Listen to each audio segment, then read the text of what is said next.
These guys are ready to go in already for this match. And we're going to go right into draft number 1 on Volskaya Foundry. Ignore those logos. We got UCF and Jailbait ready here for game number 1. This is a best of 3 series here in the NGS playoffs. First round of the playoffs still this week.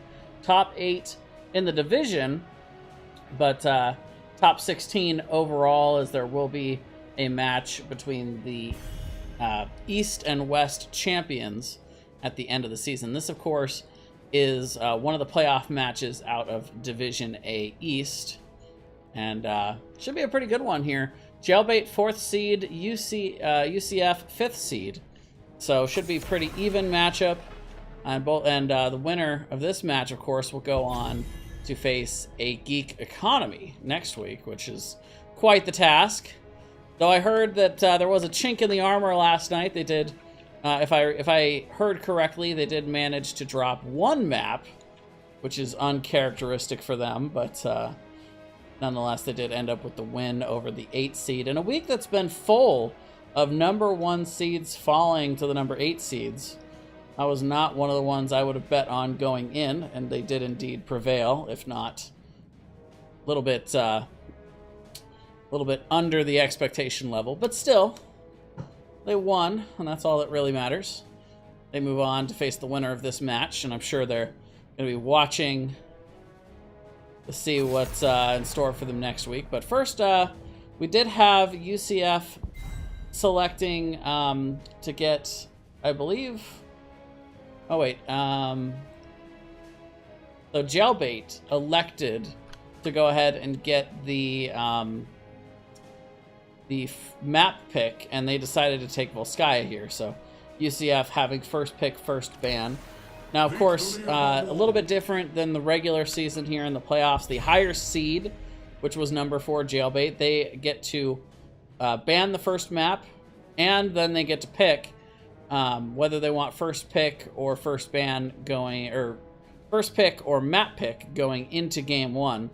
After that, the loser of the previous game will then decide if they want first pick or map pick. So a little bit more strategic in that regard. The possibility of it being a little bit less even, and of course to the higher seed go the spoils. But UCF Death Knight's going to get the spoils with first pick here, as the Stukov is going to be selected. Very strong on this map, good sustained healing. Also had Hanzo and Garrosh banned out here. So it will be interesting to see what exactly the response is, and it's damage and some sustained healing of their own. Deckard, who of course is a very strong point control healer, able to try to arrive a little bit early to these control points, drop some potions, and really set your team up for success in the early part of these control point contests. And Junkrat, of course, just very good at putting a lot of damage and pressure on a particular area. So we see a lot of him here. The displacement also can be very difficult to deal with in these tight spaces with that concussion mine. So now UCF got 2 more picks here. We'll have to see if they maybe want to try to apply the tank chokehold. Jailbait wisely picks up their healer so that they are able to avoid the possibility of a healer chokehold going into the second ban phase. But if UCF wants to pick up maybe a Johanna or an ETC, there is the ETC indeed, they can look to ban out the next best tank that they really don't want to deal with. But the Zeratul, very interesting. Good at getting to the back line, good at getting a lot of disruption, and overall I feel like a pretty good Junkrat counter. It can be very difficult for Junkrat to deal with the very slippery mobile Zeratul and the burst damage that he brings to the table. One of the best ways to counter the Junkrat, of course, is to just be able to get to him. It can be a pretty difficult task, especially with the idea of the self-concussion mine to be able to get him back to safety. But if you do it right and coordinate it, possibly with the Stukov silence or a well-timed ETC slide, Junkrat can be dead from all that spike damage before he even knows what happened. Deckard also Pretty good against divey heroes from a distance with the slows and the CC that he brings to the table. But once he's dove upon and the divey heroes are in there, Deckard has a difficult time dealing with them up close and personal. Does get a little bit of extra armor to try to help him out of those situations, but I mean, assuming that he's near one of his friendly heroes, but can still be difficult to deal with nonetheless. Gul'dan going to be banned out here for Jailbait, so they decide to take a good AoE wave clear hero off the map now that they have Junkrat, and Gul'dan, well known on this map for his sustained damage. And Maiev going to be taken out for UCF. So not electing to go with the tank ban. They could have possibly taken Johanna or Diablo off the table. But with both of them still available, you would think that maybe that ban doesn't get quite as much value. And so instead they decide to take out the Maiev, who of course is very good at countering the Stukov, trying to put him out of position and into the danger zone where Junkrat can start to put some damage on him. And Jailbait, of course, still having the option whether they want to go with a more poke-oriented comp. I apologize, folks. I just got off work, so I rushed home. This match was scheduled an hour earlier than planned, I soon found out. But we're here. We got it going. And the fact that I haven't had dinner yet has nothing to do with the fact that I'm thinking about pork. Actually, I don't even really like pork. But Arthas and Blaze going to be the pickups here on that front line. So very strong, tanky front line here for Jailbait. And they're going to be looking to... Actually, let me make sure my stream went live. I'm not seeing it live. Oh, there we go. We're good. Yeah, for some reason it was still on. It was still just chilling on Bobo's channel. I'm not quite sure why. On the host, but we're good. We got it. All right. So Arthas and Blaze, gonna be interesting to see if these two tanks are what the doctor ordered in terms of trying to peel the Zeratul, who of course can, when planned out, of course, correctly, can be very difficult to lock down. But we'll see if they are up for the task. Leoric and Kael'thas going to be the answer here. So Leo, the answer in the solo lane against the Blaze, and the Kael'thas going to be taken here for that AoE backline damage style. That's pretty interesting. You know, Kael'thas is not a hero that you see a whole lot of. A few changes recently to his base, well, not really to his base kit, but to some of his talents. To see if maybe that level 16 Ignite talent comes into play. On a heavy wave clear map like this, I do still kind of like the double flame strike, but Ignite can be very good on these control points to kind of force your opponents to have to spread out, to have to play a little differently and play more carefully in their positioning overall. But I suppose we shall see. Last pick coming up here for Jailbait. They could still use some more backline damage unless they want to go with a more dive-heavy oriented comp. They're going to go with the Medivh, which is something that we don't see as much, I feel like, in NGS as we do in some of the higher phases of the game. But Medivh can be very difficult to deal with. He can definitely help stifle the Zeratul's effectiveness on the backline and can give you a lot more sustain. Also, overall, he's got pretty good damage, but I wonder what Jailbait is planning in terms of trying to finish kills, because Medivh and Junkrat are both heroes that do a nice job of chunking and poking and doing slow, steady damage. And they do have decent healing to try and stay in those long fights. But at the end of the day, what exactly is stopping the members of UCF from just backing up, healing up with Stukov, hitting the fountain, and then just coming back in and re-engaging where they've got the harder engage potential? But we'll see. It's going to be sustain versus the sort of that strategy of being able to poke and what is it? It's the kind of the turn and burn after you poke for a while. Poke and pop. That's what we were calling it. All right. But either way, we are loaded in here for game number 1. Best of 3 playoff match here in the Div East Division. On the left, you've got the UCF Death Knights. Actually, folks, give me just one moment. I apologize. I had a setting in here that I didn't want for tonight. There we go. On the left, the UCF Death Knights. We've got Snipe on the Zeratul. Red Conscript going to be on the ETC. Jackster is going to be on the Stukov. Ash Bash on the Kael'thas. And Kodiax is going to be on the Leoric. On the right, we've got Frag Stellar on the Deckard Cain. Stormkiller going to be playing the Arthas. Smug Dolphin is going to be on the Blaze. Junkrat on the Junkrat. And up in the top, we've got H2O on Medivh. This is Jailbait. I mean, really, if we didn't see the Junkrat ban coming at some point from UCF Death Knights, they were kind of asking for this, weren't they? Red Constrict can blast it out by that concussion mine. Is that an early sign of what we might see some of here in this matchup from Junkrat himself? I almost wondered for a second if that was a bot, but wait, no.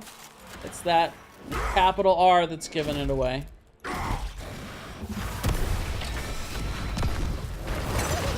Wild Charge does come in from Smug Dolphin. They are targeting the Medivh. The silence goes down, and that is going to be a very early reset of those stacks. Speaking of those stacks, we're going to bring up the talents for you guys, give you guys a look at what these guys are starting to build. We got double globe talents for the side of UCF Death Knights. Don't have Zeratul going into that same strat just yet, but we will see Pog Rock and the Mana Addict for UCF at the very least. So they are rotating here early. They're looking for as many globes as they can grab.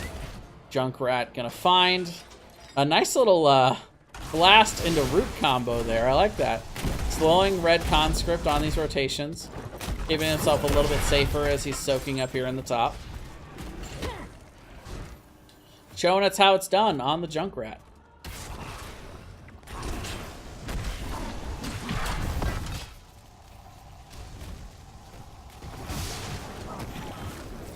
All right. What do you see in the bot lane? It was indeed Stormkiller that ends up in the solo lane.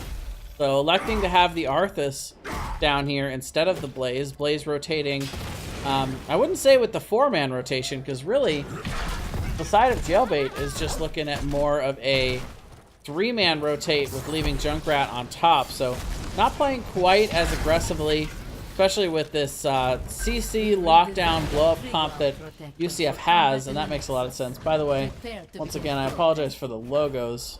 Last second job tonight. But we got it going. Oh, nice base melt there by Red Conscript, canceling out the charge from Smug Dolphin. Concussion mine not quite finding the mark, but we do have the first control point. Control point A coming up here in the mid lane. And it looks like for right now, UCF is going to get on this just a hair before. Snipe actually doing a nice job of pressuring out Junkrat. And this actually does get capped for UCF. Smug Dolphin just barely too late to be able to cap that. Snipe on the back end on this Zeratul, taking a look.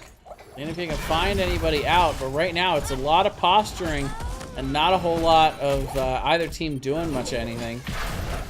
Kael'thas throwing down the living bomb, trying to poke just a little bit. And again, Snipe looking on the back end for anything, but H2O's got him in his sights up above.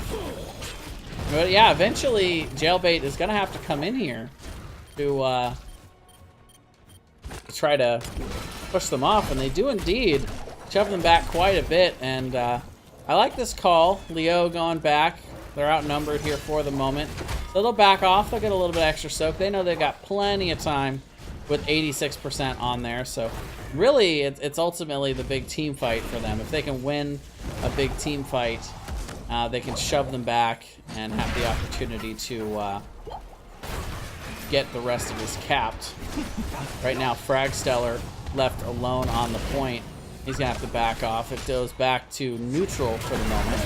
40% cap there, though, for Jailbait. But fight finally breaking out here. Kodiak's going back towards the back line. Junkrat is going to end up falling. Fragstellar getting a little bit low as well. He's going to have to get on the belt and get out. But Jackster is the one that's going down over on the side of UCF Death Knight. Zeratul following him into the grave very soon, but there's so many members low. Stormkiller are able to portal out, but Blaze is not so lucky. Fragstellar is going to go down as well, and so that's going to end up being a 2-for-2 exchange, but it still favors UCF Death Knights in the health totals, and they're going to have their members back quicker. They also have a lot more on the control point themselves, so they'll be able to get that real quick, and that's all they needed.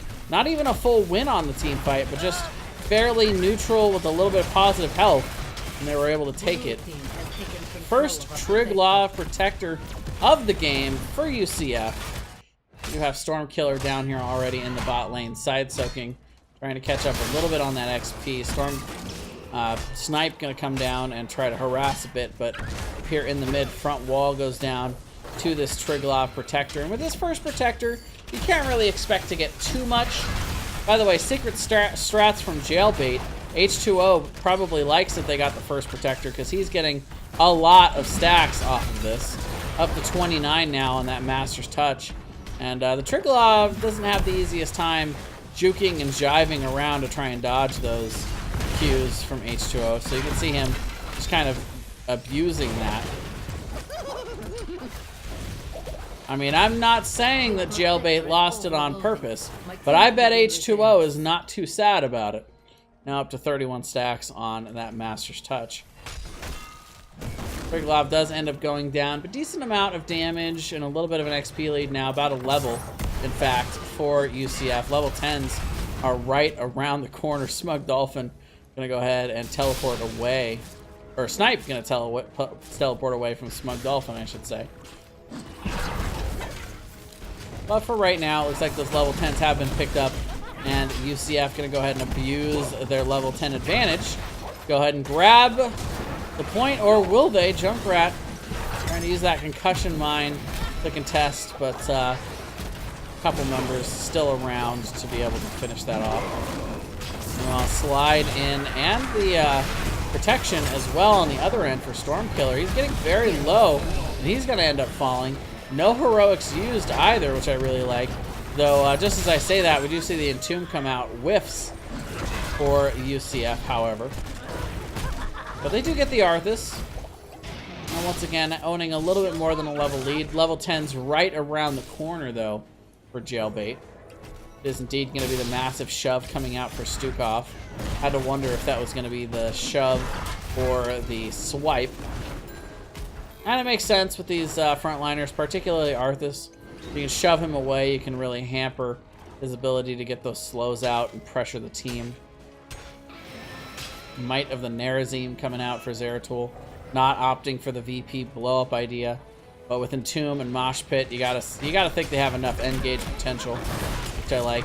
Leyline Seal coming out, Bunker. Lord NATO gonna be the pick over the Stay a While. Speaking of Leyline, here it comes with the huge Riptire coming in from Junkrat. Snipe getting poked down pretty low. The members of UCF are on the retreat. Lord NATO trying to zone them back, but it's Junkrat that is the first to fall. Red Conscript with a huge turn there. The Mosh Pit, the three-man mosh to follow it up. Stormkiller is getting very low here. Bunker is popped, but they're body blocking Storm away from it. He does make it in, but Deckard is down on the back end, and Stormkiller's got a long way home. No way he's gonna make it. 4-for-0 exchange. UCF with a massive turn there on that team fight. Incredible, as they are able to continue their level advantage. They now have a full 2-level lead. They've got 13s. This talent tier advantage is going to really give them a leg up here as we go into control point B. Meanwhile, the members of Jailbait just looking to see if they can do anything here. They do have Master's Touch completed, so for right now, Medivh is going to be pretty safe to be able to step up and try and get some damage without at least having to worry about losing those stacks at this point. But right now, I don't know that there's much that they can do. They can try to fight down the 13 talent tier. It's not the most influential talent tier in the game, but it'd still be pretty risky in general. I don't know if they want to hard commit to this, but they have brought Stormkiller back up, so they're not really electing to soak in any way. They are really going to the back end. Stormkiller actually taking the portal to the back end. He's found his way to Jackster, but the rest of the team is not really in position. The ley line comes down, only hitting one, but on the back end, Snipe able to take out Junkrat. And for right now, the bunker coming down, Smug Dolphin trying to keep his team alive in there. The portal out as Stormkiller kind of missing the train there on that. The tomb comes out, trapping him in. Meanwhile, Snipe trying to pressure on the back end. All 5 members are still alive for UCF here, and Stormkiller has found himself in the wrong part of town with no aid incoming. Medivh is already down, so no help from a portal. And we will see the point recapped by UCF. They are now 12-2 on the kill count. This game is looking pretty strong in favor of UCF as they'll capture their second Triglav Protector. With the fort already down in top, they can look to possibly try and pressure the top keep, or they can look to just settle for trying to push these side lanes. They do get some nice soak. They're getting close to level 16. You know, this front wall with a couple more waves should be enough to do it. See, Zeratul is now rotating in. H2O on the back end. Gonna pop the Force of Will. Gonna take some poke damage before he can portal out. Meanwhile, Triglav Protector taking some damage on the top end, but he's also dealing some nice damage to the fort, or the keep front wall, I should say. Fort's already gone. Stormkiller is walking in though. He pops. He's looking to maybe try and get an engage here as the Triglav goes down. Leyline does hit 2 on the back end. They're going to pair that up with the Riptire, but the turn is good here as they're starting to pressure Stormkiller. Snipe just dancing all around the back line.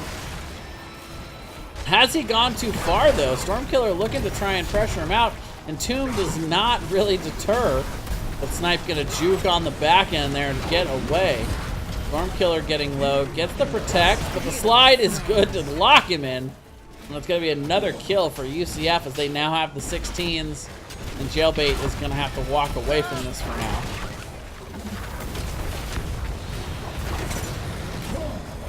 I mean, they poke at it, but they're not gonna hard commit to it. that one minion chilling around the corner there. They do cap it, and now they'll look to pressure in the top. Concussion Mine only finding Kodiaks there. Smug Dolphin, half health, looking to see if he can try and do something. But right now, he just doesn't have the tools. 4 levels down, 2 talent tiers. Portal goes in, they're trying to engage, they're trying to punish UCF for being in here so far for so long, but they just are too far behind in the XP and the levels in the HP. Damage. It's just rough. I do have all heroics available here, but for right now, they are mostly just looking to soak. Top keep does go down there. But for right now, they've opened up an avenue. Actually, you know, I was about to say they've opened up an avenue where if they win a big team fight, they could still win the game. But I still think that the death timers might be a little bit too low for that to really be the case. Wraith walk out here by Kodiaks, but the leyline comes in on the back end. H2O setting this up nice for the members of Jailbait to try and at least get one pick, but they turn and completely blow up Arthas. And that is a rough turn. Snipe now looking to try and make something happen on the back end. Concussion Mine will zone the members of Jailbait away. But for right now, they are looking to go ahead and push in. Or UCF away, I should say. Snipe doing a nice job of pushing in these side lanes. They're going to get some nice damage onto that mid fort from that minion wave, shoving in, while the rest of the members come down here and finish off the final fort for Jailbait. Now almost a 5-level lead as UCF playing this match very methodically, dominating the camp game as well. Power routed to the terminal. Control it and you can pilot the protector. Meanwhile, Jailbait trying to clean up the top lane. I don't know that they can really look to contest here.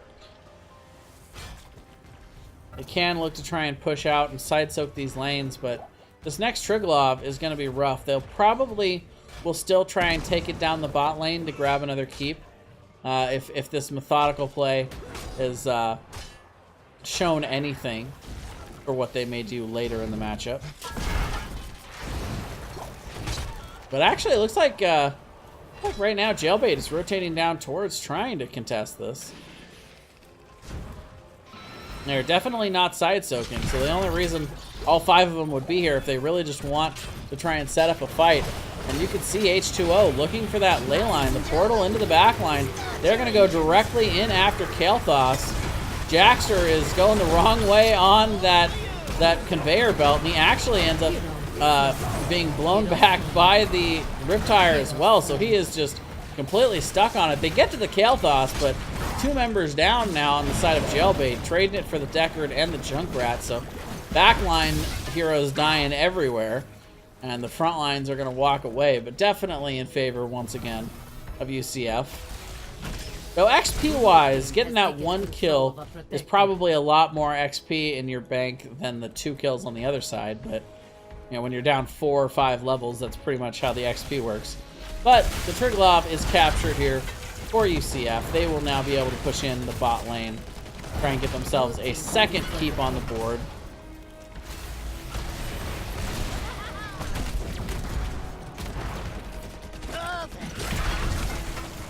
Jaxter going to end up hit by that concussion mine.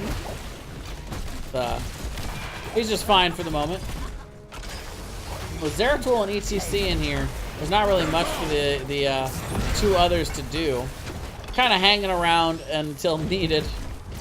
They get some nice damage down onto the keep. Not quite able to finish it off, but they are backing up, looking to try and preserve some of the health of this Punisher. Or Triglav Protector, I should say. Punisher is a different map. Maybe we'll see that later. Oh, meanwhile, nice root. Gonna proc out the ley line and the bunker. Riptire coming out, though. Gonna chunk a few members of Jailbait, but the big shield's coming out there from the Protector as well. Keep them nice and healthy. They will turn. They get the Entomb. A nice concussion mine there from Junkrat. Going to really not allow them to follow up on that Entomb from Kodiak's.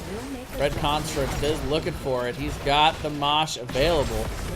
Will blink in and get the 1-man Mosh, and they are still going after Smug Dolphin, but he's going to be able to walk away. Once again, the concussion mine used very nicely. This time to interrupt the Mosh Pit. Meanwhile, in the top lane, things starting to stack up a little bit. But now with 2 keeps down for Jailbait, they've done a nice job of defending and surviving. They get to the 16 talent tier, but unfortunately for them, UCF has now reached the 20 mark. That lead just so far. They've managed to continue to have this talent tier advantage for so long in this matchup. So now the question becomes, can Jailbait survive until they have 20? We're going to look to try and get some picks here. The 2-man ley line on the front line. No Riptire available to follow that up. Just a few seconds away from being off cooldown. Junkrat starting to move backwards to try and position for it. Stormkiller does go in, but then gets massively shoved away. 3-man Root coming in there from Frag Stellar as he's looking to try and set up something. But right now, UCF just kind of sitting here in the mid, looking to see if anybody extends out. Not really much for them to do on the map other than go get every camp. And they'll start with the Bruisers up here in the top, or the Siege up here in the top.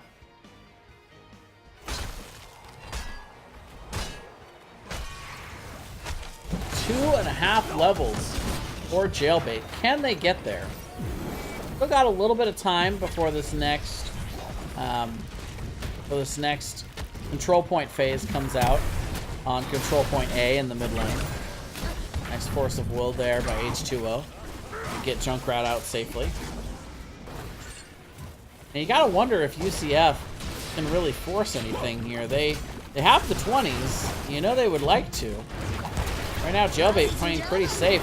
We're actually gonna see though the 3-man ley line, but the bomb does not get blown up in time. The Riptire dies. And we will see Stormkiller portaling into the back line, looking to see if he can get some slows out, but Junkrat ends up being the first to fall.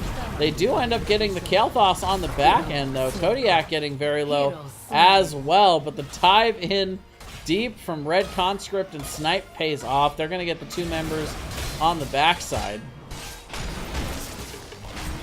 See, actually, the mosh pit, zoning mosh pit here. Stormkiller gonna have to back up. Smug Dolphin getting low, and this may be the beginning of the end. Oh, but Arthas actually ends up falling. Thought for sure that was gonna be Smug Dolphin, but it's like the catapults are doing their work. 36%, 20%, and that is it. Game 1 going decisively over to the UCF Death Knights. Very strong performance here in game number 1. Total control throughout the whole game. And you know what I really liked is they were never, I really never felt like they were in a position where they were overplaying their hand, where they were overextended and, you know, taking more than they could realistically get. And they did a very nice job of keeping that in check. Just taking what Jailbait gave them, essentially. Give you guys a quick look at these talents. You guys can check out what these guys were playing and building throughout the match. And then we are going to quickly move on to game number 2. I know we started a little bit late, so I don't want to hold up these teams any longer than I have to for the rest of the series. This is, of course, a best-of-3 series, so it's now going to be up to Jailbait what exactly they want to do in terms of map picks.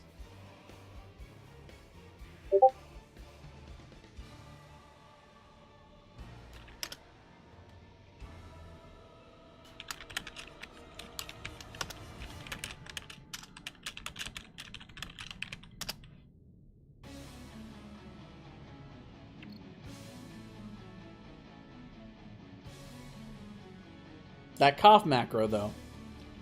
Don't say I never did anything for you. Well, you know, I was talking earlier about Punishers, and that is where we're going. We're going to Infernal Shrines here for game number 2. Righty then.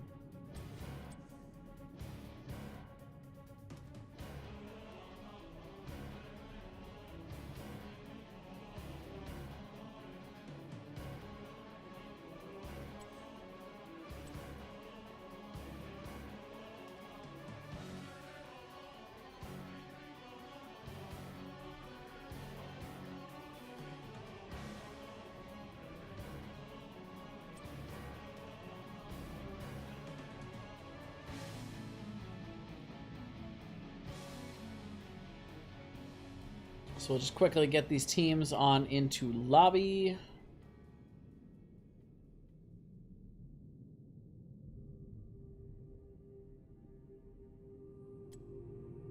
So of course, Infernal Shrine's a map where it's really all about the wave clear and your potential to clear these shrines and grab yourself the Punisher. Definitely huge priority on AoE damage. But team fighting is important. At the end of the day, you know, these map objectives can get pretty chippy.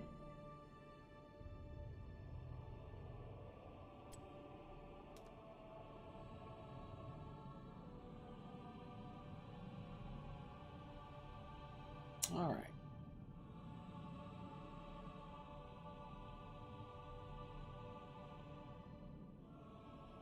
We'll have to see. You know, I've seen first pick be pretty effective throughout a lot of these playoffs, or so it seemed to me. You know, kind of having that control over the draft, just the way the meta heroes are kind of flowing right now. And really, I feel like in these best of 3 matchups, it's as much or more about how you adjust within the series than it is, you know, what map you pick and what order you're picking in the draft. A lot of times it's just, you know, how do you respond? What do you take away? You look at the play last game from UCF and just, you know, so many strong elements that you can try to deny. You know, the first ban Zeratul is not very common, but you know, felt like Zeratul was just jumping all around.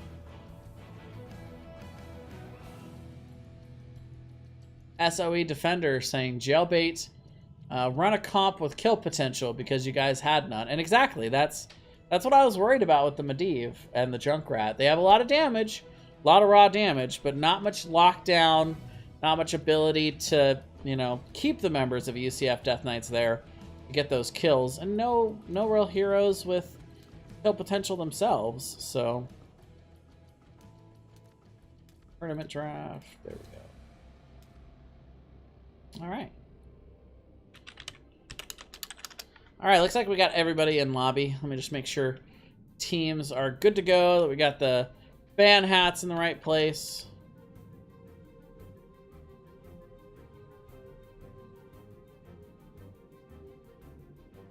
And kill potential is always a rough factor.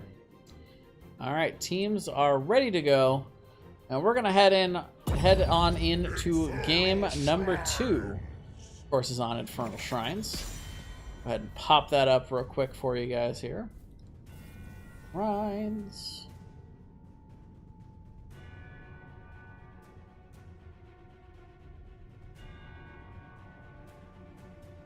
You know what's funny is I think I had the map up in game the whole time. Was it Shrines?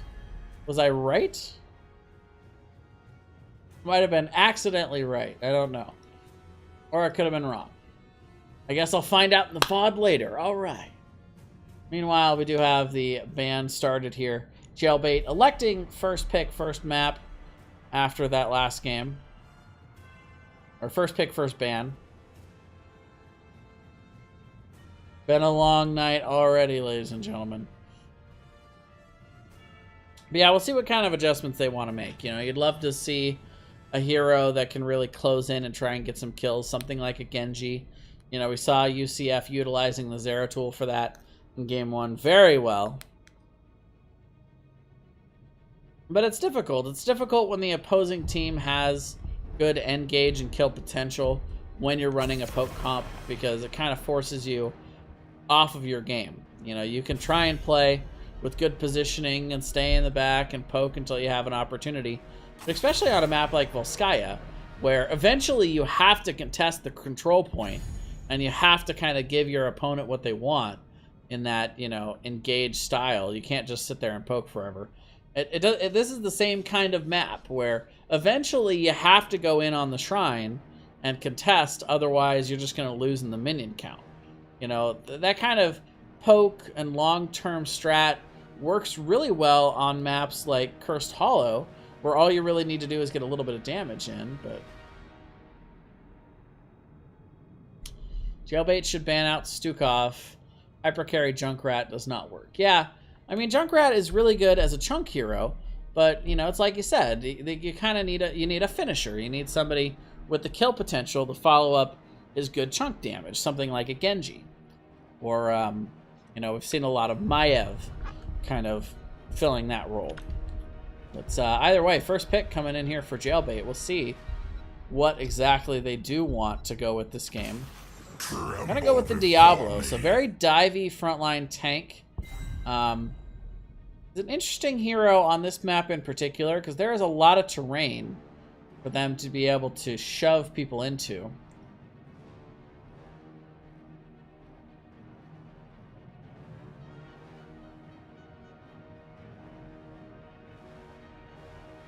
The rest of my team is playing Dauntless, so I'm stuck here doing meaningful things. Well, you know, it's nice to have you around, Defender. Welcome.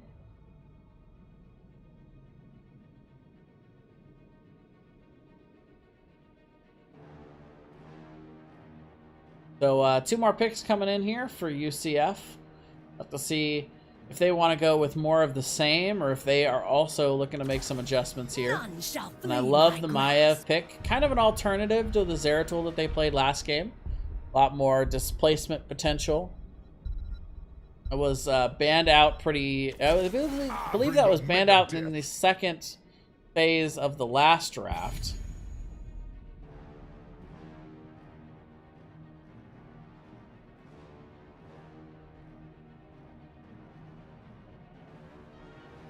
And the ETC going to be picked up once again. And I really like that pairing. The Maiev can do the tether to pull them in, and then the ETC can slide right through to keep them stuck deep in enemy territory. Really allows your carries to be able to lay down some solid damage on them without having to go too deep to actually get that damage achieved. And I don't know, I guess we'll see if the Diablo can really handle that on the front line. I feel like he's a little bit less tanky than he used to be now that he doesn't have the armor with his charge. Balloon Proteus will rise. And the Malfurion is an interesting pick with that as well. The root can be a decent deterrent, but the heals are kind of rough if UCF builds for more like a blow up here. The Greymane picked up as well by Jailbait, so they are looking to try to isolate targets themselves here with the Diablo, stun charge, and the overpower possibly here into the root follow-up with good burst from Greymane. It can be pretty effective, but it's kind of like, you know, will it be UCF that gets the engagement, or will it be Jailbait getting the engagement with the Diablo? So kind of a matter of who gets that engagement. And Professor Bobo, welcome all 34 of you from the legendary lecture hall. Thank you very much for joining me tonight. We've got game number 2 incoming here of this A Division East match. UCF Death Knights playing an incredibly impressive game 1 on Volskaya Foundry. Jailbait looking to come back here in game number 2 to force us to go to game 3. Infernal Shrines incoming, which I know is a map that everybody loves. Gotta love the in-house support, keeping it in the NGS family. Gonna have the Stukov banned out by Jailbait. That's a good ban. We saw UCF using the Stukov to great success in game number 1, so I love that adjustment here for the ban in game number 2.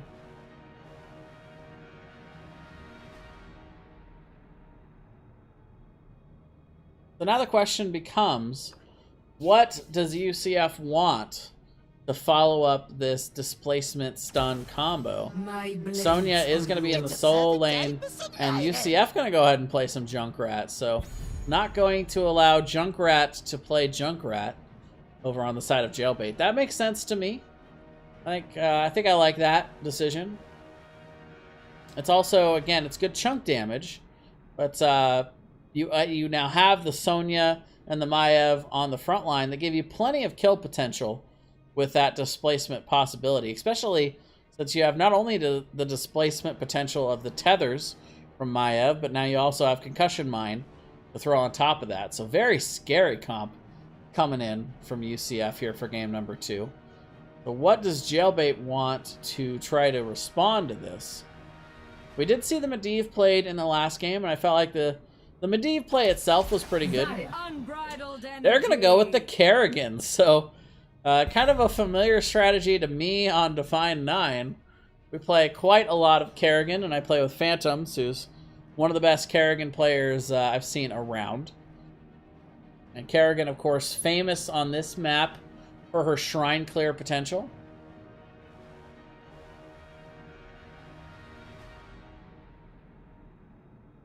Riptire is Junkrat's is only Junkrat's ult. Did he unbind the rest of his keys when I wasn't looking? I don't know. It's definitely one of the most influential parts of his kit for sure. But the Zarya, also very interesting pickup there. Especially since Zarya, I feel like, is one of those heroes that doesn't do very well when displaced. She's got no mobility, very little self-sustain. She does have the shields, of course, but really doesn't like being tethered or concussion mined. So we'll see if that, if maybe Jailbait knows something that I don't. Uther going to follow it up for UCF, so they've got lots of burst heal potential for Maiev as she dives in to try and get these engagements. Not only that, but also the D-shield, try and keep her alive as she goes in there.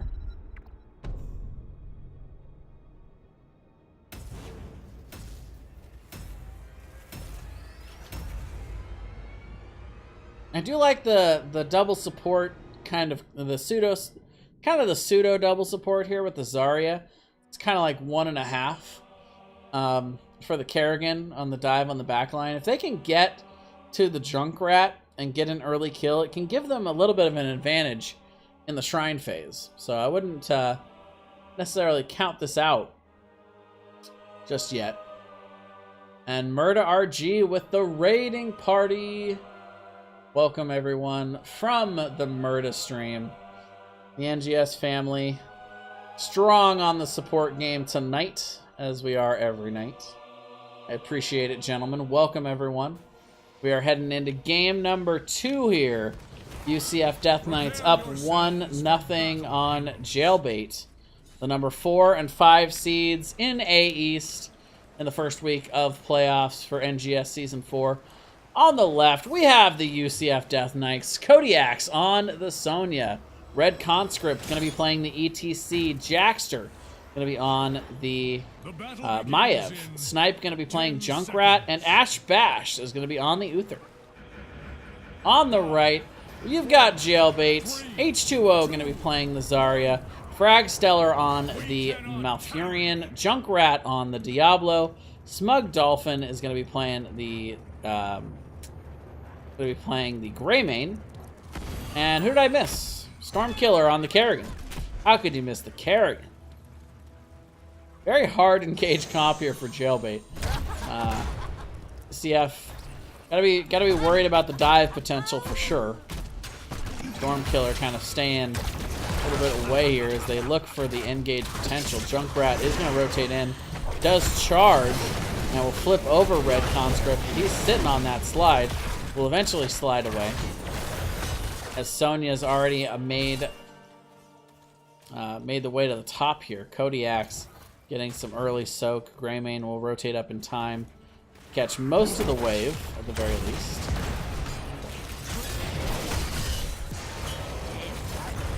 Meanwhile, the 4-man rotate game being started here by both teams. A little bit of a wave clear advantage, I would say, for Jailbait, but not much. It's not something they can't overcome on the side of UCF Death Knights as they rotate through here. The Maiev and the Junkrat giving, well, the Maiev giving decent wave clear, and the Junkrat, of course, giving tons.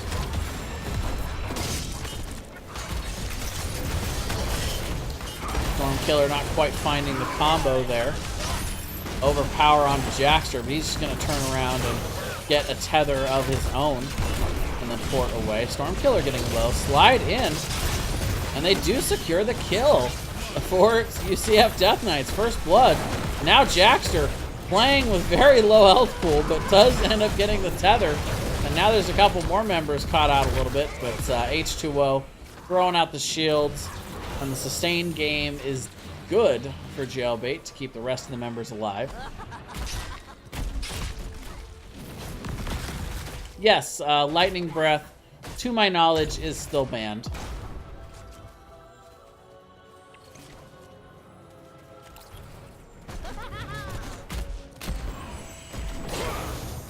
They haven't quite fixed. What I had heard was they haven't quite fixed the the range on it or the visual. There's something wrong there with the area damage. Nice toss over there. Junkrat's nice overpower into the root, but the bind is good, pulling them back into the stun there from Red Conscript, and both teams will end up walking away. Couple of good displacement plays, couple of good CC plays, and neither team ends up with anything for it. And it really is. It's going to be a matter of which team can control these end gauges, and it's almost a battle of quick draw. You know, who can pull that gun and shoot first, because they both have very strong end gauge potential. But right now, the members of Jailbait rotating a little bit more quickly to the shrine. Stormkiller getting here early and really utilizing that superior shrine clear, getting a nice shield as well to go into this fight. The root does come down, gonna land on the Maya, but will vault away for the moment. Slide to try and peel here by Red Conscript.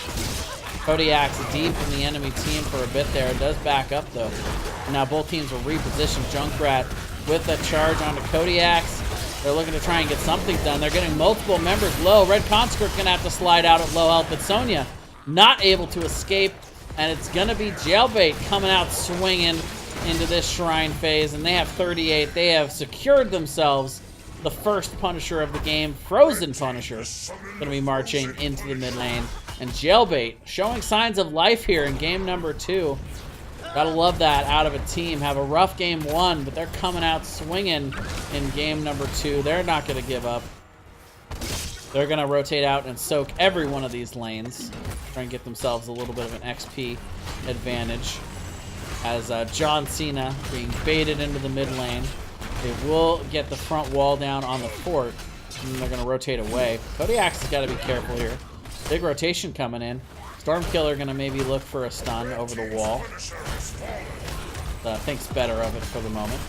You can see him kind of cuddling up to that wall though. Like he might try and throw the stun over. For the moment, that will be a satisfactory start for Jailbait. They get the front wall down in bot. They'll have 4 members up top to pressure here to try and finish off this top front wall. They'll end up with a half-level lead for their troubles.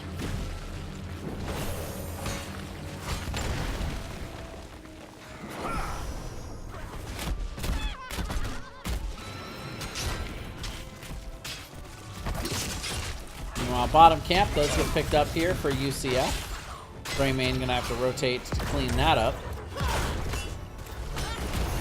They also get a lot of bonus XP pushing these waves back. Not really bonus, but they, you know, a little bit of a catch-up. Just cleaning up the waves. Oh, but Smug Dolphin's got to be careful. Slide into Tether. Now he's deep in enemy territory. Does get a little bit of healing there from Fragsteller, who's trying very hard to keep him alive. And the rotation is in. Jackster ends up being the first to fall. Red Conscript getting kind of low here.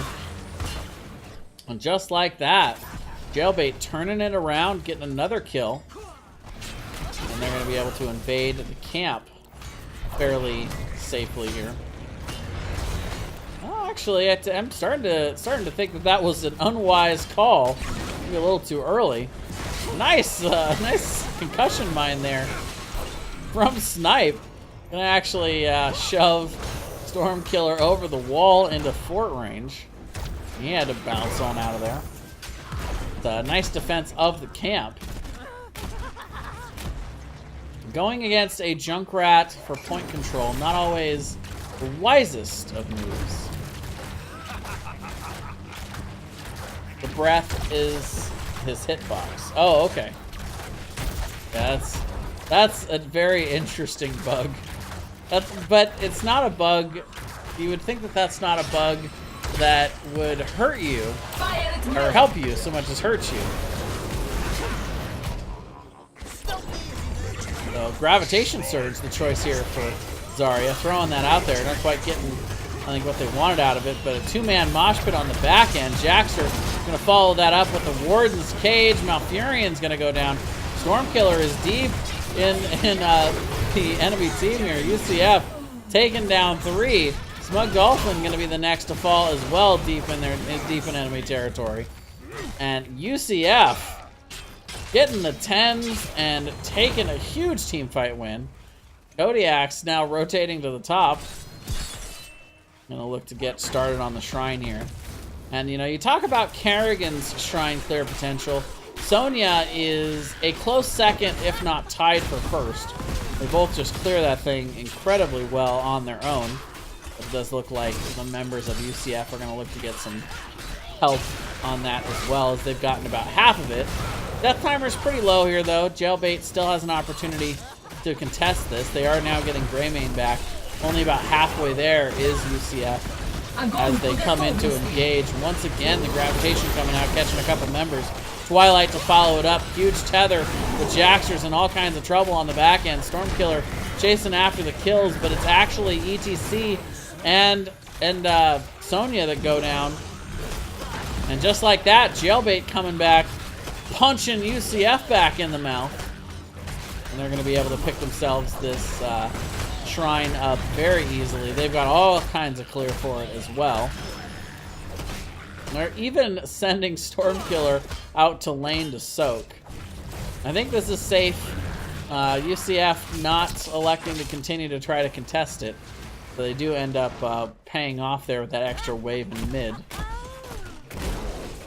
I like the risky plays when your backs are against the wall. Sometimes it's that little bit of XP, a little bit of advantage that you can get, and it makes the difference. Punisher is baited into fort range by Red Conscript. It looked like Stormkiller might have gone in after a follow-up stun there, but thought better of it. Gravitation Surge, not finding anybody. And it looks like for right now, Jailbait will look to reset. They do find Red Conscript, though. The Punisher jump actually kind of canceled out there by the overpower. D-shield just to make sure that Red Conscript can get out. And for now, it looks like they'll have free clear on John Cena as he heads towards the front of the keep.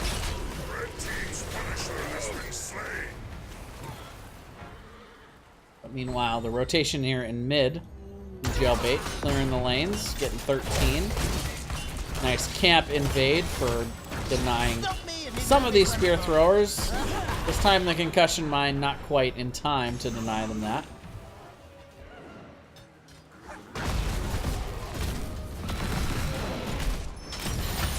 Meanwhile, Junkrat being targeted out here. Does have the charge there, though, on the Red Conscript to get out. Kodiak rotating in as well. They gotta be careful of the counter engage. Kerrigan actually popping Maelstrom. They are looking for it. Junkrat charging in on the back end. We do have the Warden's Cage on the back end, and a 3-man mosh by Red Conscript. So low in health, but he gets the full duration on the mosh pit. And that's going to end up being a 1-for-3 exchange. Diablo will be back, but void of his souls, and H2O going to end up falling as well. And just like that, UCF comes in again, punishing the end gauge there by Jailbait.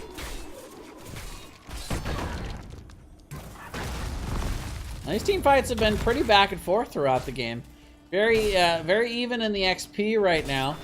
9-5 on the kill count, but you know, that's mostly just because UCF won the last team fight. If Jailbait wins the next team fight, that could be very close on the kill count. We'll have to see. Level 16, still a little bit out of reach, but I think both of these teams could potentially have it.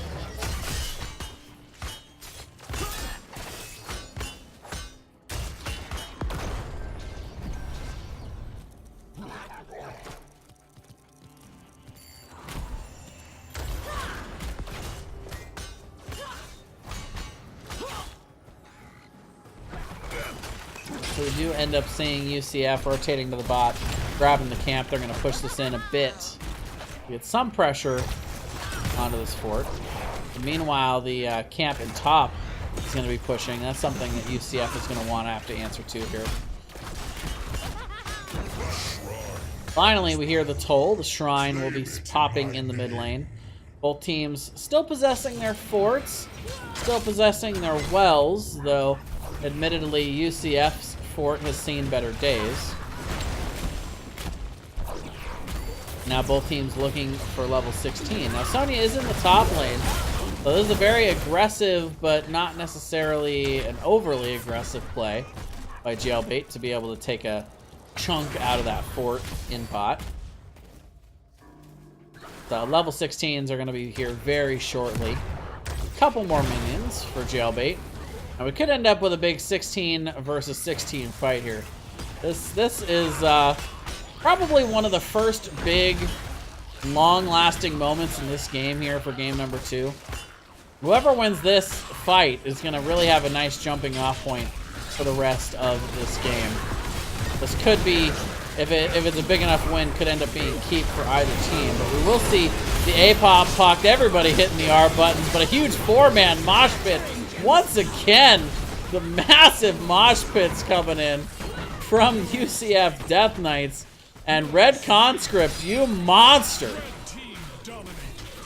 Gotta give it up as well for the huge damage coming in there. To follow it up, but right there UCF kind of hit that perfect moment of coordination, and they 5-for-0 clear the board here of the members of Jailbait, and just like that they're going to be able to shove in this mid lane pretty safely. This fort is going to be all but free, and Jailbait will be able to still bait this over into the keep area, but Junkrat with quite a lot of siege damage. Sonya, of course, pretty solid on the siege. They'll be looking to get some keep damage here at the very least.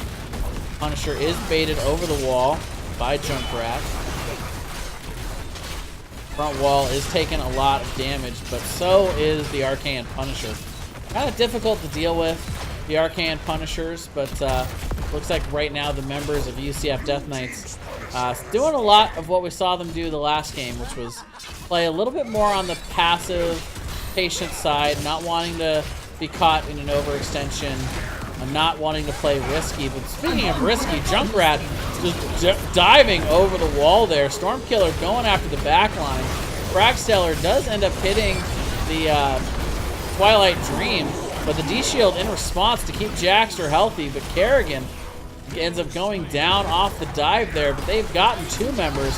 They're looking for a third here with Kodiaks. The Riptire, though, good to shove the members back of Jailbait here. But it is a 2-for-1 exchange. A nice response here from Jailbait. Once again, proving that they definitely can go toe-to-toe with UCF in the team fighting game.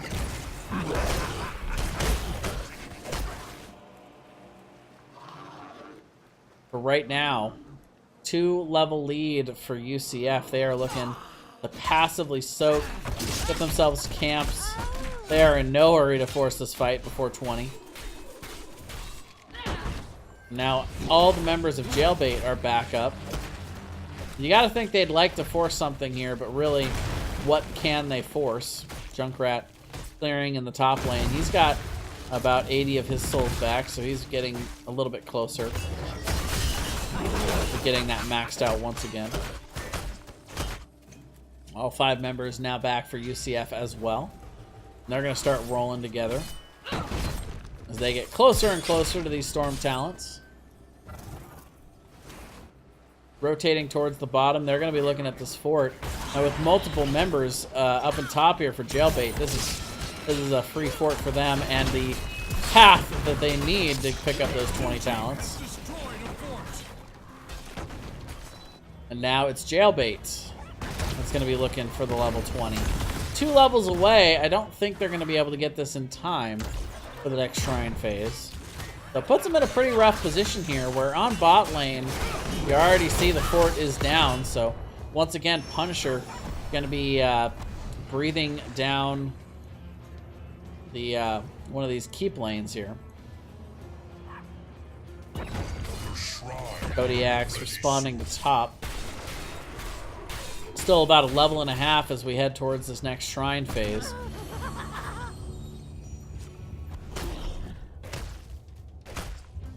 Smug Dolphin soaking out in the bot lane. Jailbait trying to set a trap here. That's not ironic, then I don't know what is.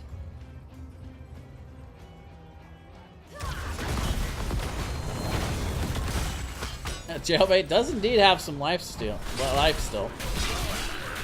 But right away, UCF knows that Jailbait does not want to fight this without 20. They're going to all in to the shrine, pop it immediately. This is going to be a Mortar Punisher, which, as far as getting hero damage, is probably the worst Punisher in the game. Doesn't offer the same CC as the Frozen. But he offers quite a lot of siege potential. Meanwhile, in the top lane, you can see the members of Jailbait are going all in for this keep. They may actually be going all in for core. They're forcing the members of UCF to be back.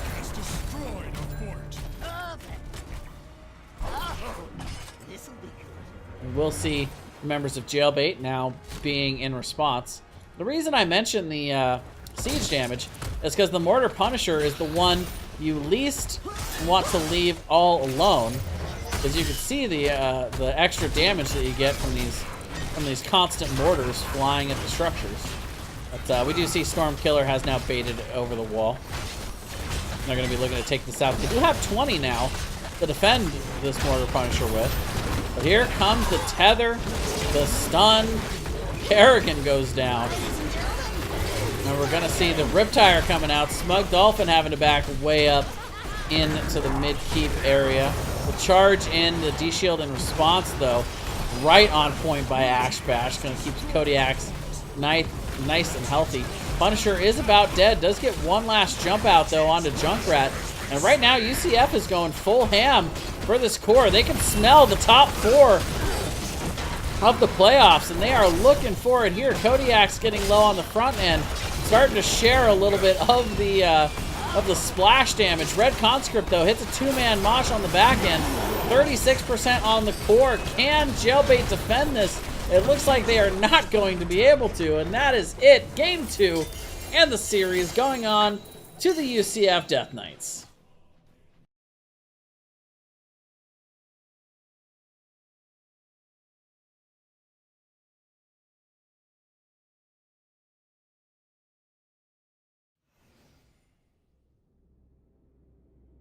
Yeah, patient play there from Jailbait at the end of the match. They definitely didn't want to force without 20, so instead they did go up and get the top keep.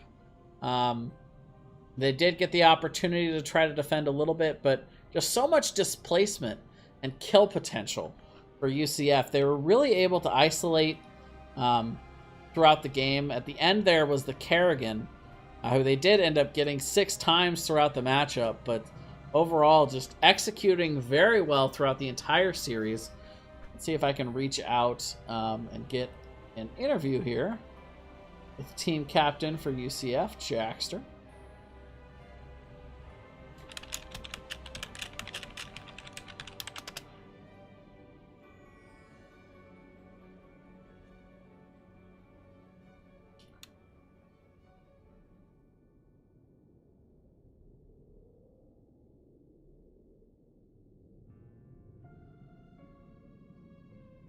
Give you guys a quick look at these talents.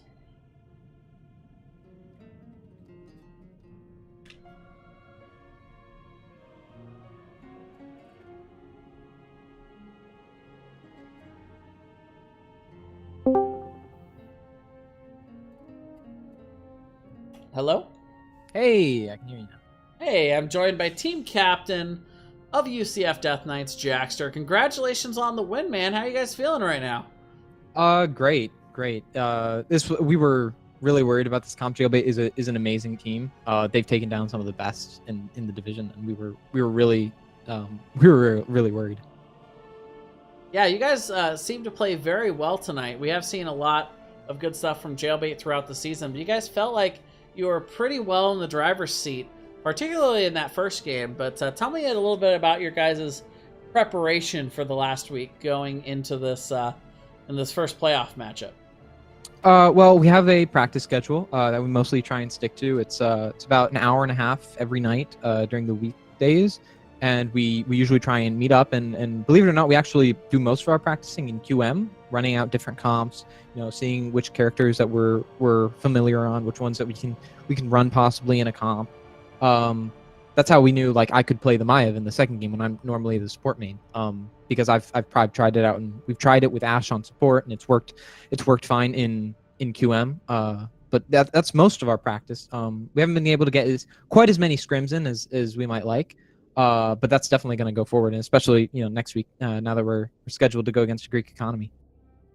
Yeah, big matchup next week with the #1 team in A East. How do you guys feel about that matchup how do you guys feel about that matchup next week in terms of how you guys stack up with them, and what do you guys feel like your odds are? Well, I mean, feels like we're David and they're Goliath, really. But I mean, as crisis management showed last week, they are able to bleed. They took the first map off of them, so snaps for crisis management, because that was really impressive. We're going to be watching those VODs. We're also going to be watching the VODs of the game that we had earlier in the season.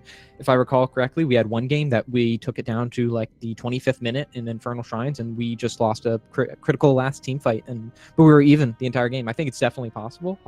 No doubt it's going to be an uphill struggle. All right, so looking a little bit more at this matchup in particular, we saw Junkrat used in both games. Tell me a little bit about your insight into how you guys felt like you used Junkrat successfully in Game 2, or maybe Jailbait didn't use it as effectively in Game 1. Well, I think the number one thing that Snipe, the Junkrat player on our team, would want me to mention is endless nades. You have to go endless nades at 16. Now, it wouldn't have helped them in every situation in the first game, because they were losing quite badly up until that point. I think it was 16-12.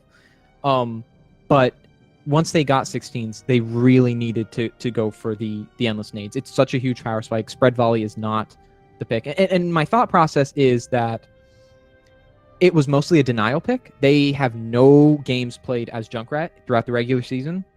And from what I can tell, they don't practice it that much.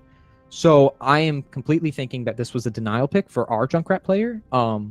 And so they tried to take it away, and like it would hurt us more than it would help them. But Junkrat is one of those heroes that you can't just pick him up, and play him within like a game or two. Like you have to practice a lot on him. You have to get the grenades are really hard to control. The mines are really hard to control. But yeah, I would say practice a lot more and working with setting up combos. So like the second game we had Maiev, we either had the Warden's Cage with ETC Mosh into the Riptire, whereas the first game they really didn't have a setup. They had Medivh a little bit, but most of the time Medivh was only getting one or two people with his ley line. So I'd say practice with it and look for better setups rather than just Medivh. All right, well, congratulations once again for an excellent matchup. And good luck next week in the playoffs. We're definitely going to be looking forward to seeing what you guys prepare for what seems to be the strongest team in Div A. But we'll see next week how you guys match up. But before I let you go, I want to make sure to roll out the red carpet for you and allow you your opportunity for shout-outs. So the floor is yours. Thanks. I mean, first and foremost, thank you for casting. I know it was a little schedule mishap that we had. Thank you so much for rushing home to get our cast done. We no really problem. appreciate it. Thanks to Jailbait, like they're such a good sport, and like it's like they are the funnest team to play against because of how evenly matched we are as teams. Like we've played them before, and these have been like the most even matches that I've felt that we've ever played. So, and I'd love to scrim against them in the future, and I'm very interested to see what they do next season. I hope they stick together and we can play against them some more. Other than that, my teammates they're doing a great job. If we practice just a little bit more, I feel like we can really give a Greek economy, a run for their money. All right. Well, thank you very much for coming out tonight. Congratulations on the win once again. And we'll see you next time. Thanks so much. Thanks. Bye. All right, guys. Well, that's going to do it for me tonight. Thanks again to everybody for coming out. Murda and Bobo for the hosts tonight. Thanks for passing the torch over to the nightcap. I believe this is the last game of the night, unless Snag's match is still going on. Check into that real quick. Looks like Looks like they're still live. Yeah, they're still going. So I'll send you over for the, yeah, they're in game number 3 over there. So I'll send you guys over for that match as soon as we're done here. But thanks again, everybody, for coming out and watching, both teams, for putting on a good show. Once again, congratulations to the UCF Death Knights, taking it 2-0, moving on to the round of 4. And for NGS, I am Jason. See you guys next time. Have a good night.